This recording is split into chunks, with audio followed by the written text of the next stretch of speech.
अस्सलाम वालेकुम। मेरा ये पैगाम chief of army staff general Asim Munir साहब के लिए। सर, आपने सुबह जो पीपी और नून वालों को मुबारकबाद दी, मुझे माफ़ कर दीजिएगा, मेरे ख्याल में पूरी कौम उसमें शामिल नहीं है। तो मैं इस वक्त अपने हल्का NA 210 सांगर 2 में मौजूद हूँ।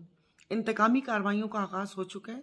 सुबह 11 लोगों पर FIR दर्ज हुई है और इलेक्शन कैंपेन में जो पानी बंद करने की धमकी दी गई थी उस पर अमल दरामद शुरू हो चुका है और लोगों के ट्रैक्टर जलाए हैं और उनको घर जलाने की धमकी दी गई है।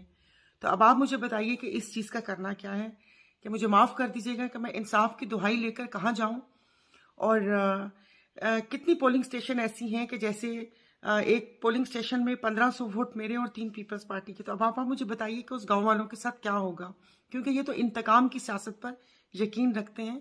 तो मेरी आपसे इस्तदा है कि प्लीज़ आप इस चीज़ पर भी नज़रसानी कीजिए और इस पे कोई एक्शन लीजिए कि जहाँ से जिस जमात का वो है, जो वर्कर्स जिस जमात को सपोर्ट करते हैं, वो इंतकामी कार्रवाइयों का निशाना ना बने। वरना मैं रोज़ एक वीडियो ज़रूर मैं बनाऊंगी कि जहाँ जहाँ पर जो जुल्म हुए, ताकि रिकॉर्ड पर रहे कि मैंने जुल्म के खिलाफ आवाज़ उठाई थी और मेरे इदारों ने कुछ नहीं किया।